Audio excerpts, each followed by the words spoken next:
In the different projects that we are working in City Science, we work with different cities all around the world, and most of them we want to analyze the flow of people. So using 5G generation with much more accurate location can be very helpful for us in order to have more accurate, more precise location data.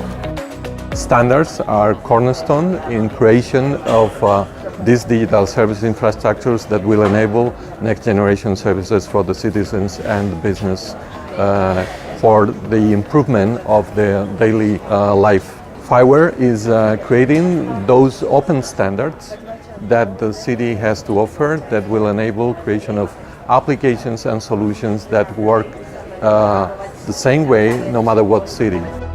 In my opinion, I think it's really important that we think about how in smart cities technology can support urban fundamentals. Like if technology and innovation is not used to make cities better from a quality of life and environmental and sustainability perspective, then they will become a little bit pointless. So we need to always think about how can technologies support better planning, better governance, better financing of cities. It cannot only be about data sharing, about control, about sensors, about Internet of Things and 5G. We really need to think about how to create better cities that improve the quality of lives of people.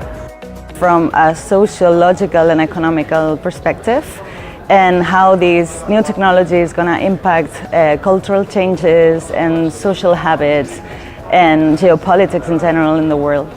So, although it's very interesting and very important to talk about the technological advances that this is going to imply, I'm going to talk more about how is the human impact this technology is going to have in the contemporary world.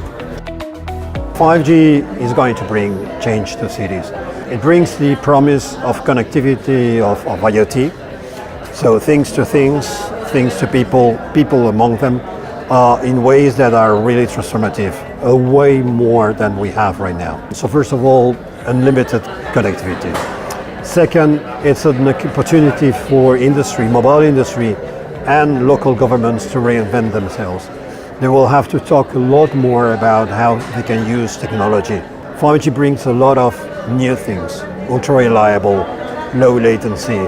We have to find at the level of cities how we want to use this. So it's also a very, very big opportunity for every player and citizens as well to discuss together how they want to bring technology together and use it. Basically, we tend to talk about smart cities as a unique definition when there is not a unique definition, basically, because depending on the moment, the country, the connectivity, if they have 5G or not, we can talk about different types of smart cities. I would say that anyone who can create an evolution on their city in a smart way will become a smart city, and that's relevant. And another thing that I think was interesting from the discussion was basically the fact that we need to have, as Federico said, governments which are tech savvy and control the different scenarios in order to protect their citizens in a natural and serious way so that they're not exposed too much in a surveillance city or whatever it happens.